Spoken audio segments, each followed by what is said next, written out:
Swaraj news సమాజహితమే మా స్వరం.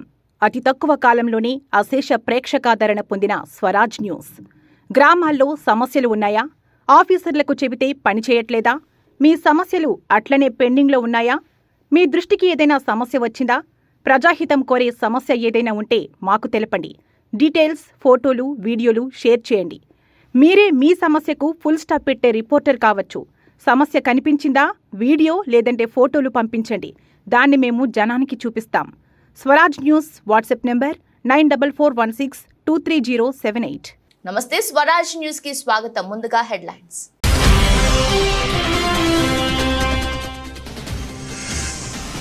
తెలంగాణలో బీఆర్ఎస్ శాఖ ముగిసిందన్న మంత్రి కోమటిరెడ్డి వెంకటరెడ్డి. బీఆర్ఎస్ పార్టీ బీజేపీలో విలీనమవుతుందని జోస్యం.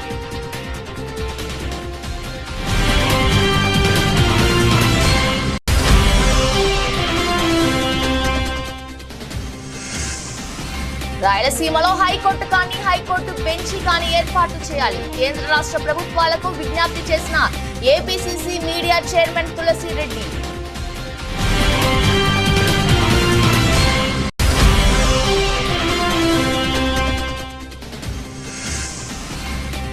కమిషన్ ఏర్పాటే తప్పనుకుంటే కోర్టుకెళ్లొచ్చు కదా. కేసీఆర్ పై ధ్వజమెత్తిన కేంద్ర సహాయ మంత్రి బండి సంజయ్.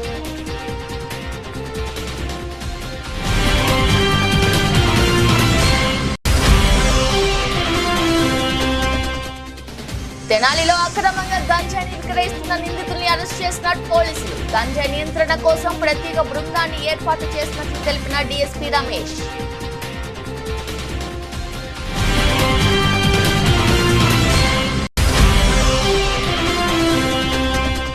చిన్నారి సహస్ర దారుణ అత్యాచార ఘటనకు నిరసనగా కాగజ్ నగర్ పట్టణంలో కొవ్వొత్తుల ప్రదర్శన. ఫాస్ట్ ట్రాక్ కోర్టు ఏర్పాటు చేసి ఆ నిందితుల్ని ఉరి తీయాలన్న సిర్పూర్ ఎమ్మెల్యే పాల్వై హరీష్ బాబు.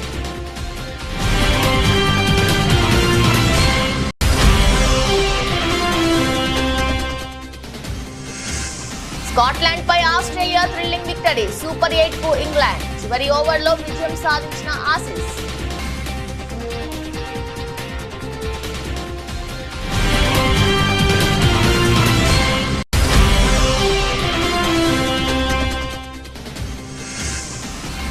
కొనుగోలుదారులకు మళ్లీ షాక్. భారీగా పెరిగిన బంగారం, వెండి రేట్లు.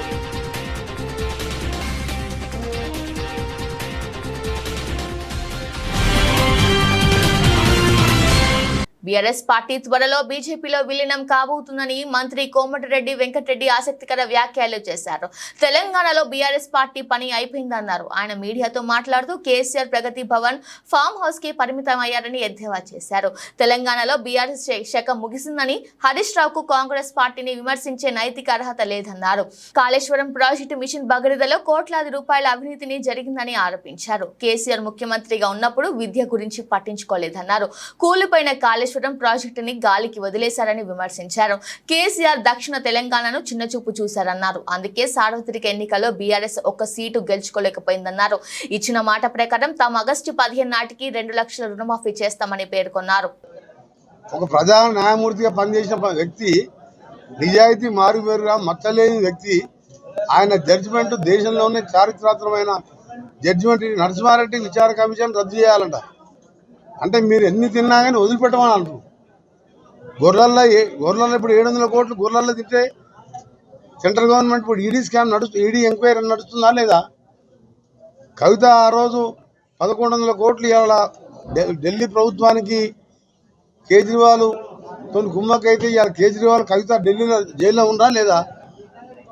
ఫోన్ ట్యాపింగ్ చేసిన ప్రభాకర్ పోయి అమెరికాలో దాచుకుంటే మొన్న నేను ఆధారాలతో సహా చూపించిన హరీష్ రావు పోయి ఆడ కలిసి వచ్చి, నువ్వు సత్యనారాయణ ఆయన ఇండియాకు నువ్వు వస్తే మేమందరం జైలుకే పోవాలన్నాడు. ఆ ఫోన్ ట్యాపింగ్ అందరూ ఉన్నాయి, నాయి కూడా ప్రతి ఒక్క ట్యాపింగ్ ఉన్నది. అలా బిజినెస్ మెన్లది, హీరోలది, హీరోయిన్లది, వ్యాపారస్తులు ఏమైనా మాట్లాడుకుంటే ట్యాప్ చేసి, మీరు 500 కోట్ల భూమి కొన్నావు కదా, నువ్వు ఇది ఫోన్ ట్యాప్ చేసినా 100 కోట్లు ఇవి, అది తీసుకుపోవాలి, వాళ్ళ ఫ్యామిలీకి అప్పచెప్పాలి. ఆ ట్యాపులన్నీ కూడా ధ్వంసం చేస్తే ఇలా 3 నెలలు అయిపోయి 4 నెలలే ఆడుతున్నాయా లేదా?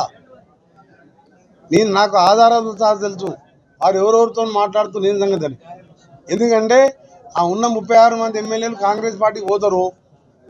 ఇక లాభం లేదు, మన పార్టీ బతకదు, అందరం జైల్లోకి పోతాం.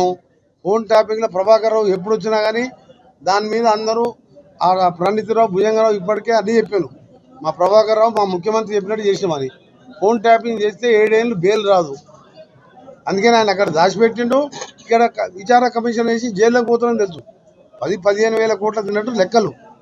నేను ఎమ్మెల్యే ఉన్నా, ఎంపీగా ఉన్నా అన్ని లెక్కలు తీస్తాను నేను. అది బయట పెట్టాం మేము. అందుకని ఇవాళ విచారణ కమిషన్ రద్దు చేయమని అంటే అందరు నవ్వుతుండ్రు. ఎందుకు దోసుకొని తినాలి, ఎందుకు విచారణ భయపడాలి? రాయలసీమలో హైకోర్టు కానీ హైకోర్టు బెంచ్ కానీ ఏర్పాటు చేయాలని ఏపీసీసీ మీడియా చైర్మన్ తులసిరెడ్డి కేంద్ర రాష్ట్ర ప్రభుత్వాలకు విజ్ఞప్తి చేశారు. ఈ విషయమై వేంపల్లెలో ఆయన మాట్లాడుతూ 1937 నాటి శ్రీబాగ్ ఒప్పందం ప్రకారం రాజధాని హైకోర్టు రెండింటిలో ఒక దానిని రాయలసీమలో ఏర్పాటు చేయాలన్నారు. ఈ ఒప్పందాన్ని అనుసరించి 1953లో ఆంధ్ర రాష్ట్రం ఏర్పడినప్పుడు రాజధాని రాయలసీమ హైకోర్టు కోస్తాలో ఏర్పాటు చేశారన్నారు. రాయలసీమ ప్రాంతంలో వీలైతే హైకోర్టును కానీ లేదా కనీసం హైకోర్టు బెంచ్ని కానీ ఏర్పాటు చేయాల్సిన చారిత్రక ఆవశ్యకత ఉంది. ఎందుకంటే 1937 నవంబర్ 16వ తారీఖున మద్రాసులో జరిగినటువంటి శ్రీబాగ్ ఒప్పందం ప్రకారం ఒక రాష్ట్రానికి రాజధాని హైకోర్టు 2 కళ్ళ లాంటివి. భవిష్యత్తులో తెలుగువారికి ఒక ప్రత్యేక రాష్ట్రం అంటూ ఏర్పాటైతే అందులో ఈ రెండింటిలో ఒకదానిని రాయలసీమ ప్రాంతంలో, మరొక దానిని కోస్తా ప్రాంతంలో ఏర్పాటు చేయాలని ఆ ఒప్పందంలో రాసుకోవడం జరిగింది. ఆ ప్రకారంగా 1953 అక్టోబర్ 1న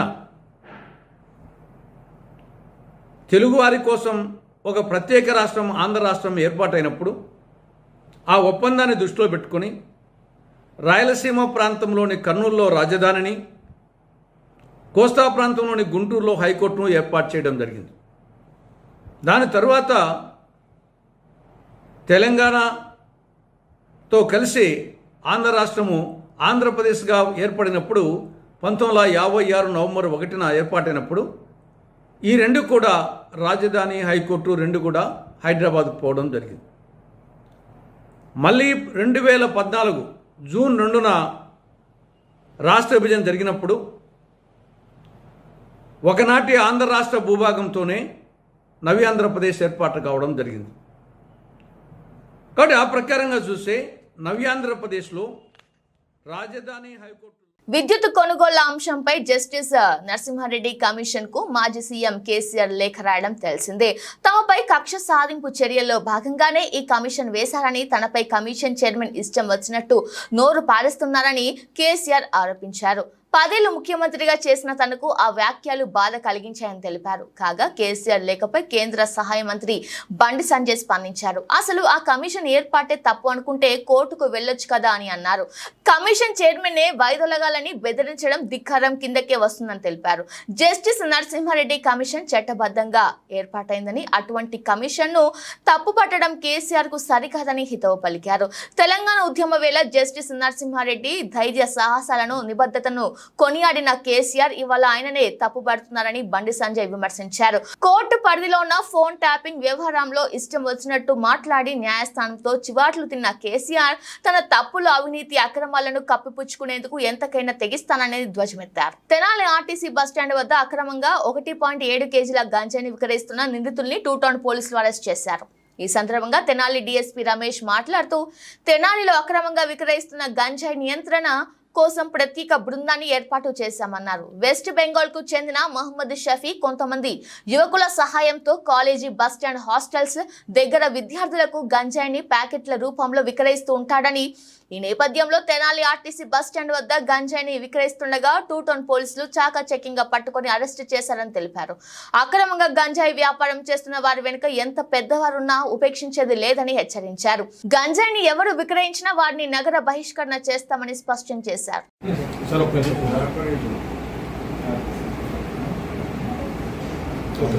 నమస్తే అండి, Ramesh STP Tenali. Tenali sub division పరిధినటువంటి తెనాలి 2 టౌన్ పరిధిలో కన్సర్న్ ఇన్స్పెక్టర్ గారు సుధాకర్ గారు వృద్ధాన్ని గంజాతో గల వ్యక్తులను ఇద్దరు అరెస్ట్ చేయడం జరిగింది. ఈ గంజాపై మీ అందరికీ తెలిసిన విషయమే తెనాలిలో ఉక్కుపాదం పెట్టాము. ఇప్పటి వరకు కూడా సుమారు మొన్న మార్చి నుంచి సుమారు 40 మందిని 8 కేసుల్లో జైలుకి పంపించడం జరిగింది. వాళ్ళు స్టిల్ ఇంకా జైల్లోనే ఉన్నారు. గతంలో కూడా మెసేజ్ కూడా మేము ప్రెస్ మీట్ చెప్తాం జరిగింది. అనవసరంగా ఈ గంజాన్ని కన్జ్యూమ్ చేసి ఆరోగ్యం జరుగుతూ అలాగే సొసైటీలో ఫ్యామిలీ రెప్యుటేషన్ కూడా పోతుంది. అలాగే కొంతమంది స్టూడెంట్స్ కూడా దీన్ని కన్జ్యూమ్ చేస్తున్నారు. వాళ్ళ యొక్క భవిష్యత్తు కూడా పాడైపోయే అవకాశం ఉంది. కాబట్టి పేరెంట్స్ కూడా మేము అప్పీల్ చేస్తాం జరిగింది పోలీస్ తరఫున. పిల్లలు కాలేజీకి వెళ్ళి బయటకు వెళ్ళి ఏమైనా వ్యసనాలు ఎవరు ఉన్నారో కూడా చూసుకోవాల్సిన బాధ్యత తల్లిదండ్రులు మరి ఉందని చెప్పి చెప్తాం జరిగింది. అలాగే కాలేజీ యజమాన్యం కూడా వాళ్ళకి ప్రత్యేకమైనటువంటి సెమినార్స్ పెట్టి తర్వాత కౌన్సిలింగ్స్ పెట్టి వాళ్ళలో మార్పులు తేవాల్సిన అవసరం ఉంది. మేము కూడా అది కూడా స్టార్ట్ చేస్తాం. అన్ని కాలేజెస్లో అన్ని స్కూల్స్లో కూడా వెళ్ళి గంజా యొక్క కన్జ్యూమ్ చేస్తే ఎటువంటి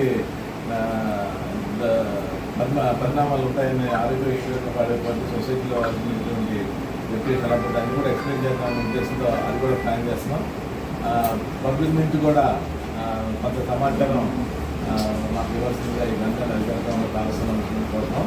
నిన్న ఇన్స్పెక్టర్ గారు రూరల్ ఇన్స్పెక్టర్ గారు ఈ బస్టాండ్ సెంటర్ ఏరియాలో 2 వ్యక్తుల దగ్గర గంజాన్ని స్వాధీనం చేసుకోవడం జరిగింది. అతను పఠాన్ నస్కర్ అనే అతను వెస్ట్ బెంగాల్ గత 5 ప్రభుత్వాన్ని ప్రశ్నిస్తే కేసులు పెడుతున్నారని బీఆర్ఎస్ నేత మన్నే క్రిషాంక్ ఆరోపించారు. ఈ విషయమై ఆయన మాట్లాడుతూ ఆర్టీసీ టికెట్స్ పెంపుపై ప్రశ్నిస్తే కేసులు పెడతామని భయపెడుతున్నారని, కాంగ్రెస్ ప్రభుత్వం కేసుల ప్రభుత్వంగా మారిందన్నారు. బీఆర్ఎస్ ప్రభుత్వంలో టెండర్ల ప్రక్రియ ఓపెన్ గా జరిగిందని గుర్తు చేశారు. కాంగ్రెస్ ప్రభుత్వం చేస్తున్న అవినీతిపై మేం మాట్లాడితే ఫోన్ ట్యాపింగ్, విద్యుత్ కొనుగోలు, కాళేశ్వరం అంటూ టాపిక్ డైవర్ట్ చేస్తున్నారని విమర్శించారు. మొన్న ఇటీవల న్యూస్ పేపర్స్ ప్రధాన పత్రికల్లో ఆర్టీసీ యొక్క టికెట్ గురించి వస్తే దీని గురించి మీరు ఎవరన్నా రాస్తే సోషల్ మీడియాలో పెడితే కేసులు వేస్తామని. మరి ఇది కాంగ్రెస్ ప్రభుత్వమా, కేసుల ప్రభుత్వమా? వాళ్ళ కాంగ్రెస్ నాయకుడే ట్వీట్ చేసిండు ఈ టికెట్ని. ఇది ఆర్టీసీ సంస్థ కింద ఉన్న ట్వీట్. ఇది కాంగ్రెస్ నాయకుడే అడిగిండు. నల్గొండ నుంచి హైదరాబాదుకు ఒకటే ఒక టోల్ గేట్ వచ్చింది, మరి దానికోసం 10 రూపాయల టికెట్ ఎందుకు? 2 టికెట్లు పెట్టిండు ఆయన. కేవలం నెల తేడాలోనే 10 రూపాయలు ఎందుకు పెరిగింది? ఇటు సైడ్ టికెట్ 170 రూపాయలు అయితే ఇటు సైడ్ టికెట్ 180 రూపాయలు. ఇది పెట్టింది మేం కాదు. ఆయన ఫోటో ఓపెన్ చేస్తే ఇగోండి, ఇది ఆయన ఫోటో, పెట్టిన వ్యక్తి ఫోటో. వారే అడుగుతున్నారు ఆర్టీసీ టికెట్ ధర ఇంత పెరిగింది కదా అంటే దీనికి సమాధానం చెప్పక కేసేస్తాం మీ మీద ఇది అడిగితే. ఆర్టీసీ లోగో గురించి కేసేస్తాం అంటారు, ఇంకేదన్నా అంటే కేసు అంటారు. సమాధానం చెప్పండి. మీరు కేసు అంటే అనుమానం వస్తుంది, అందులో లోపటేదో ఉన్నది కావచ్చు అని, గోప్యంగా ఎందుకు ఉంచుతున్నారు అని వివరణ ఇవ్వండి. ఈ యొక్క కాంట్రాక్టుకి సంబంధించి ఎన్ని సంస్థలు వచ్చినాయి, ఎన్ని కోట్ల రూపాయల మొత్తం వ్యాపారం ఇది? ఎందుకంటే ఇందులో 30 లక్షలని ఇస్తారు, ఇక్కడనేమో ప్రతిరోజు 50 లక్షలని వస్తుంది స్టేట్మెంటు ప్రయాణికులు. ఎందుకంటే ఇప్పుడు 30 లక్షలు అన్నా కూడా ఒక యావరేజ్ అయితే రేపు 40 లక్షలు కావచ్చు, ఒక రోజు పండుగ రోజు ఇంకెక్కువ కావచ్చు. ప్రతి ఒక్క టికెట్ పేరు మీద అక్కడ మరి కమిషన్ వస్తున్నప్పుడు మంత్రి గారికి ఎంత ముడుతుందో అందుకే ఇంత గోప్యంగా ఉంచిర్రా.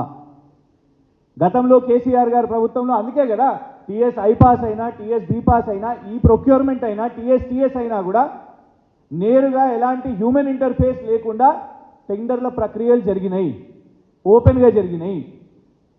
అలాంటిది మరి వాళ్ళు ఎందుకు దీన్ని గోప్యంగా ఉంచుతున్నారు? పొన్నం ప్రభాకర్ గారు సమాధానం చెప్పాల్సిన అవసరం లేదు. ఆంధ్రప్రదేశ్ ముఖ్యమంత్రి చంద్రబాబు నాయుడు బాధ్యతలు చేపట్టి మొదటి రోజు చేసిన సంతకంపై వైఎస్ఆర్సీపీ పోతుల రమేష్ తీవ్ర స్థాయిలో మండిపడ్డారు. చంద్రబాబు మొదటి సంతకం సామాజిక వర్గాన్ని మోసం చేశారని, జగన్మోహన్ రెడ్డి ముఖ్యమంత్రిగా ఉన్నప్పుడు 10 మందికి ఉప ముఖ్యమంత్రి పదవులు కలబెట్టారని, కూటమి గెలిచిన తర్వాత పవన్ కళ్యాణ్ కి ఉప ముఖ్యమంత్రి కేటాయించడంపై తీవ్ర స్థాయిలో ఆగ్రహం వ్యక్తం చేశారు. మీ మొదటి సంతకమే సామాజిక మోసంపై చేశారు. బీసీ, ఎస్సీ, ఎస్టీ, ముస్లింలని అగౌరవపరిచారు. మీరు 2019లో ఉప ముఖ్యమంత్రి పదవుల్ని మీరిద్దరికి కేటాయించారు. ఒకటి నిమ్మకాయల చినరాజప్ప గారు కాపు సామాజిక వర్గం, కె కృష్ణమూర్తి గారు బీసీ గౌడ సామాజిక వర్గానికి ఇచ్చారు. మీ తర్వాత జగన్మోహన్ రెడ్డి గారు సామాజిక న్యాయం పాటిస్తూ మీకన్నా మిన్నగా మీరిద్దరికిస్తే జగన్మోహన్ రెడ్డి గారు 10 మందికి ఉప ముఖ్యమంత్రి పదవులు ఇచ్చారు. ఆయన 5 ఏళ్ల పాలనలో బీసీ, ఎస్సీ, ఎస్టీ, ముస్లిం, కాపు వర్గాలకి ఉప ముఖ్యమంత్రి పదవులు ఇచ్చి ఆ సామాజిక వర్గాల ఆత్మ గౌరవాన్ని పెంచారు, సామాజిక న్యాయం చేశారు. సోషల్ ఇంజనీరింగ్ లో ఆయన విప్లవాత్మకమైనటువంటి మార్పులు తెచ్చేటువంటి ప్రయత్నం చేశారు. మీరు అంతకన్నా మిన్నగా చేయాలి. కానీ బీసీ, ఎస్సీ, ఎస్టీ, ముస్లిం వర్గాలకి ఉప ముఖ్యమంత్రి పదవులు ఇవ్వకుండా కేవలం పవన్ కళ్యాణ్ గారికి మాత్రమే ఉప ముఖ్యమంత్రి పదవి ఇచ్చి బీసీలని, ఎస్సీలని, ఎస్టీలని, ముస్లింలని మీరు అవమానించిన మాట వాస్తవం. ఈ వర్గాలకి కేబినెట్ కూర్పులో ఉప ముఖ్యమంత్రి పదవులు ఎందుకు ఇలా? గతంలో మీరు ఒక బీసీకి, ఒక కాపు సామాజిక వర్గానికి చెందిన వారికి ఉప ముఖ్యమంత్రి పదవి ఇచ్చారు కదా. మీకన్నా మిన్నగా జగన్మోహన్ రెడ్డి గారు మరి 10 మందికి ఉప ముఖ్యమంత్రి పదవులు ఇచ్చారు. బీసీ, ఎస్సీ, ఎస్టీ, ముస్లింలని గౌరవించారు, సామాజిక న్యాయం చేశారు. కానీ మీరు మాత్రం అధికారం చేపట్టినటువంటి మొదటి రోజే సామాజిక మోసం చేశారు. బీసీ, ఎస్సీ, ఎస్టీ, ముస్లింలకి ఎందుకు ఉప ముఖ్యమంత్రి పదవులు ఇవ్వలేదో మీరు ఈ రోజున రాష్ట్రంలో ఉండేటువంటి ఈ వర్గాలందరికీ కూడా సమాధానం చెప్పాలి. పెద్దపల్లి జిల్లా సుల్తానాబాద్ మండలం కాట్నాపల్లి గ్రామంలో గల ఓ రైస్ మిల్లులో దహేగా మండలానికి చెందిన చిన్నారి సహస్ర దారుణ హత్యాచార ఘటనకు గుర్తైన విషయం తెలిసింది. దీనికి అనుగుణంగా కొమరం భీం ఆసిఫాబాద్ జిల్లా కాగజ్ నగర్ పట్టణంలోని రాజీవ్ గాంధీ చౌరస్తాలో దహేగా మండలానికి చెందిన చిన్నారి సహస్ర దారుణ అత్యాచార సంఘటనకు నిరసనగా కొవ్వొత్తుల ప్రదర్శనను నిర్వహించడం జరిగింది. ఈ సందర్భంగా సిరిపూర్ శాసనసభ్యులు డాక్టర్ పాల్వై హరీష్ బాబు మాట్లాడుతూ సమాజంలో ఇటువంటి మానవ మృగాలకు తావు లేకుండా చేయాల్సిన అవసరం ఎంతైనా ఉందన్నారు.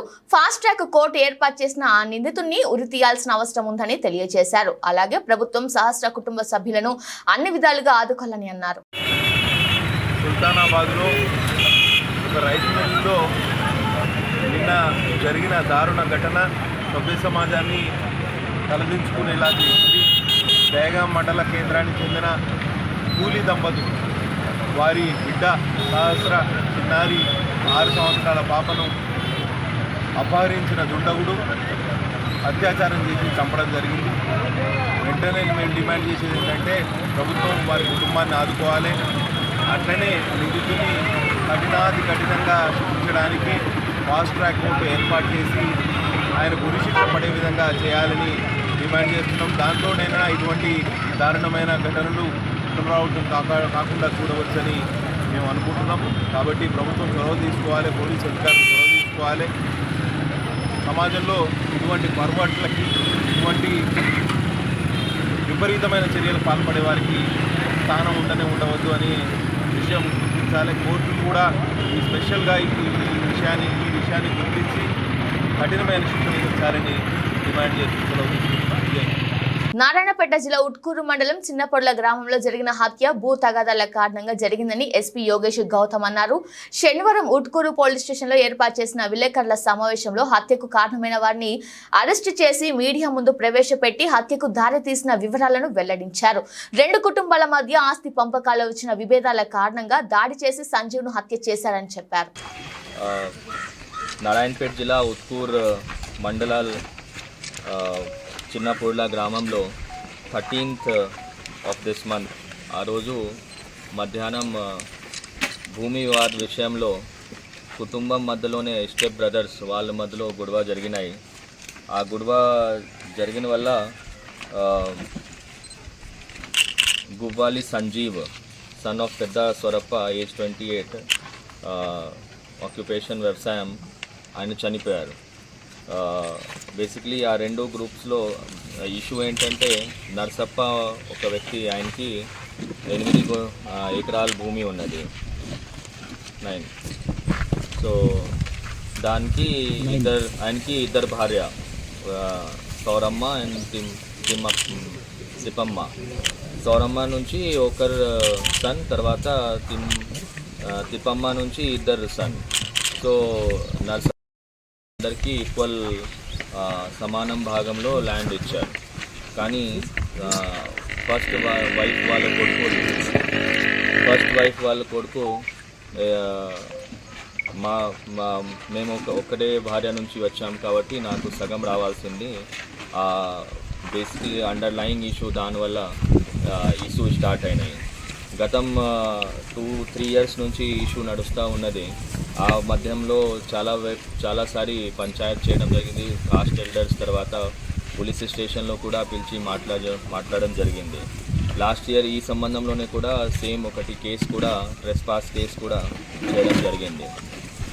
అట్ ద సేమ్ టైమ్ 2024 సార్వత్రిక ఎన్నికల్లో కూటమి అభ్యర్థిగా భారీ విజయాన్ని కైవసం చేసుకున్న మాచర్ల శాసనసభ్యులు జూలకంటి బ్రహ్మానందరెడ్డి భారీ ర్యాలీతో మాచర్ల పట్టణానికి చేరుకున్నారు. అనంతరం బ్రహ్మానందరెడ్డి మీడియాతో మాట్లాడుతూ ఇంతటి ఘన విజయాన్ని చేకూర్చిన నియోజకవర్గం ప్రజలకు ధన్యవాదాలు తెలిపారు. మాచర్ల నియోజకవర్గంలో ఘోర పరాజయం పాలైన మాజీ ఎమ్మెల్యే పిన్నెల్లి రామకృష్ణారెడ్డి 6 నెలలు ఆగితే నేను ఏమిటో చూపిస్తానని అంటున్నాడంట. నువ్వు ఏమి చేయలేవు పిన్నెల్లి, నీకు 6 నెలలు కాదు, నీకు దమ్ముంటే ఇప్పుడే చూసుకుందామని మండిపడ్డారు. దుర్మార్గంతో, దౌర్జన్యంతో, దోపిడీ పరిపాలనే వ్యతిరేకంగా ఈరోజు ఈ రాష్ట్రానికి అభివృద్ధి కావాలి, మా బిడ్డలకి భవిష్యత్తు కావాలి, ఈ రాష్ట్రానికి సంక్షేమం కావాలి, మేము ఈ బానిస సంఖ్యల నుంచి బయటపడాలని ఒకే ఒక ఉద్దేశంతో ఈరోజు ప్రజలందరూ కూడా మరి తెలుగుదేశం ఎన్డీఏ కూటమికి అఖండమైన మెజార్టీ మరి ఇచ్చి 164 సీట్లు ఇచ్చి ఆశీర్వదించారు. ఈరోజు చంద్రబాబు నాయుడు గారు మొట్టమొదటి సంతకం ఏదైతే ఈ రాష్ట్ర యువతని 5 సంవత్సరాలుగా ఈ వైసీపీ పరిపాలన మోసం చేసిందో దాని మీద మెగా డిఎస్సి మీద 16,000 ఉద్యోగాలు ఈ యువతకి ఇచ్చేదానికి మరి తొలి సంతకం పెట్టడం, అలాగే భవిష్యత్తులో అధికారంలోకి వస్తే వైసీపీ ఆలోచన ఏంటంటే ల్యాండ్ టైటిలింగ్ యాక్ట్ను పెట్టి ప్రజలందరి ఆస్తుల్ని కూడా తాకట్టు పెట్టి మళ్ళీ అప్పులు తేవాలనే దుర్మార్గపు ఆలోచన ఏదైతే చేసిందో ల్యాండ్ టైటిలింగ్ యాక్ట్ని రద్దు చేయటం.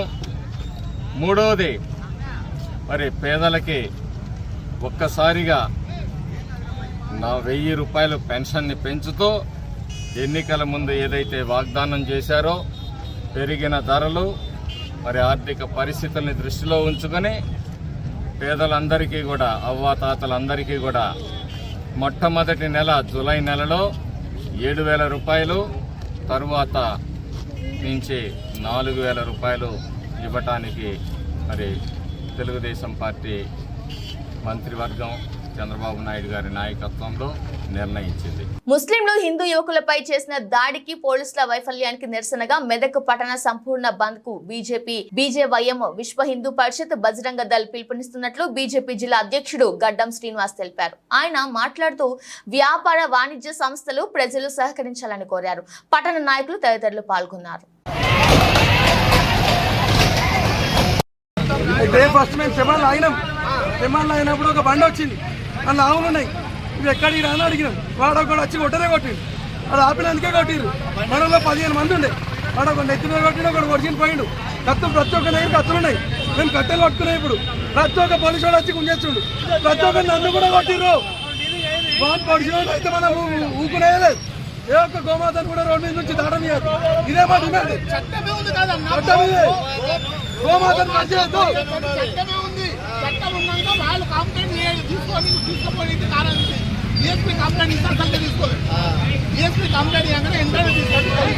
ఎస్ఐ కూడా వచ్చి కొడుతున్నావు, కొట్టాలకే కాదు నాకు కూడా.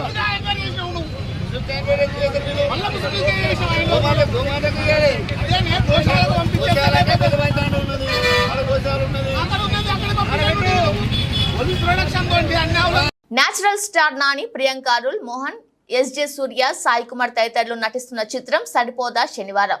వివేక్ ఆత్రేయ దర్శకత్వంలో వస్తున్న ఈ చిత్రం నుంచి తాజాగా గరం గరం అనే పాట లిరికల్ వీడియో రిలీజ్ అయింది. సంగీత దర్శకుడు జేక్స్ బిజోయ్ బాణీలకు భరద్వాజ్ పాత్రుడు సాహిత్యం అందించారు. ఈ హీరో ఎలివేషన్ సాంగ్ ను Vishal Dadlani ఆలపించారు. DVV entertainment banner పై విలక్షణమైన కథతో తెరకెక్కుతున్న సరిపోదా శనివారం చిత్రం ఆగస్టు 29న వరల్డ్ వైడ్ గ్రాండ్ గా రిలీజ్ కానుంది. బంగారం వెండి కొనుగోలుదారులకు మళ్లీ షాక్ ఎదురైంది. ఎందుకంటే గత కొన్ని రోజులుగా తగ్గిన బంగారం వెండి ధరలు మళ్లీ పుంజుకున్నాయి. గోల్డ్ సిల్వర్ రేట్లలో రికవరీ కనిపిస్తోంది. 2 రోజుల క్షీణత తర్వాత మార్కెట్ లో బలమైన పెరుగుదల నమోదైంది. దీంతో తెలంగాణ రాజధాని హైదరాబాద్ లో 22 క్యారెట్ల బంగారం ధర 610కి పెరిగి 66,500కి చేరుకుంది. ఇక 24 క్యారెట్ల గోల్డ్ రేట్ 72,550గా ఉంది. గ్లోబల్ మార్కెట్ల సానుకూల ధోరణులతో పాటు పలు అంశాల నేపథ్యంలో భారత మార్కెట్లో బంగారం ధరలు పెరిగాయి. ఐసీసీ టీ20 వరల్డ్ కప్ 2024లో డిఫెండింగ్ ఛాంపియన్ ఇంగ్లాండ్ సూపర్ 8 దశలో అడుగుపెట్టింది. ఆదివారం స్కాట్లాండ్ పై ఆస్ట్రేలియా చివరి ఓవర్లో ఉత్కంఠ భరిత విజయం సాధించడంతో ఇంగ్లాండ్ కు మార్గం సుగమమైంది. తొలుత బ్యాటింగ్ చేసి స్కాట్లాండ్ నిర్దేశించిన 181 పరుగుల లక్ష్యాన్ని ఆసీస్ ఆటగాళ్లు 19.4 ఓవర్లలో 5 వికెట్లు కోల్పోయి ఛేదించారు. 49 బంతులు ఎదుర్కొన్న ట్రావిస్ హెడ్ 5 ఫోర్లు 4 సిక్సర్లు సహాయంతో 68 పరుగులు బాదాడు. ఇక మార్కస్ స్టోయిన్స్ 29 బంతులు ఏకంగా 59 పరుగులు బాదాడు. ఇందులో 9 ఫోర్లు 2 సిక్సర్లు ఉన్నాయి. వీరిద్దరూ కీలక దశలో అవుట్ అయినప్పటికీ టీమ్ డేవిడ్ చివరి వరకు క్రీజ్ లో ఉండి ఆస్ట్రేలియాను విజయ తీరాలకు చేర్చారు. స్కాట్లాండ్ బౌలర్ల మార్క్ వాట్, సఫియాన్ షరీఫ్ చెరో 2 వికెట్లు, బ్రాడ్ వీల్ 1 వికెట్ తీశారు. కాగా స్కాట్లాండ్ పై ఆస్ట్రేలియా గెలుపుతో ఇంగ్లాండ్ కు కలిసి వచ్చి సూపర్ 8 దశలో అడుగుపెట్టింది. బులెటిన్ ముగించే ముందు హెడ్లైన్స్ మరోసారి.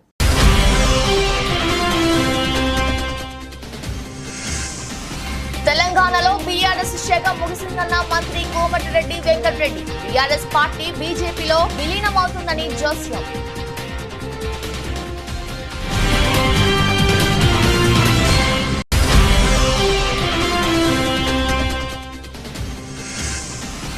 రాయలసీమలో హైకోర్టు కానీ హైకోర్టు బెంచి కానీ ఏర్పాటు చేయాలి. కేంద్ర రాష్ట్ర ప్రభుత్వాలకు విజ్ఞప్తి చేసిన ఏపీసీసీ మీడియా చైర్మన్ తులసిరెడ్డి.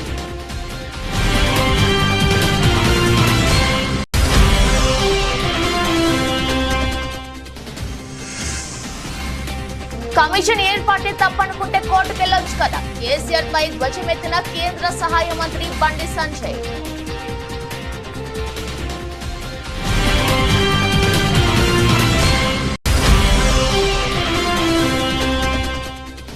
తెనాలిలో అక్రమంగా గంజాయిని విక్రయిస్తున్న నిందితుల్ని అరెస్ట్ చేసిన పోలీసులు. గంజాయి నియంత్రణ కోసం ప్రత్యేక బృందాన్ని ఏర్పాటు చేసినట్లు తెలిపిన డీఎస్పీ రమేష్.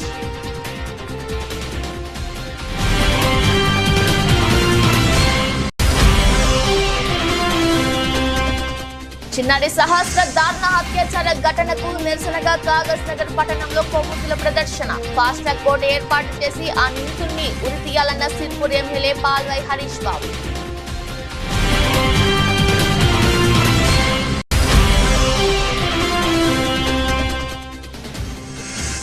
స్కాట్లాండ్ పై ఆస్ట్రేలియా థ్రిల్లింగ్ విక్టరీ. సూపర్ 8 కు ఇంగ్లాండ్ చివరి ఓవర్లో విజయం సాధించిన ఆసీస్.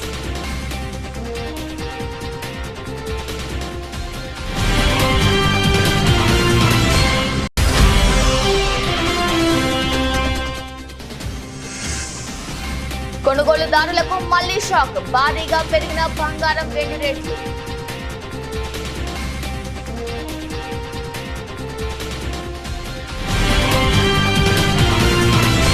ఇది వెల్చ్ బులెటిన్. మరో బులెటిన్ లో మళ్ళీ కలుద్దాం. అంతవరకు చూస్తూనే ఉండండి. నమస్కారం.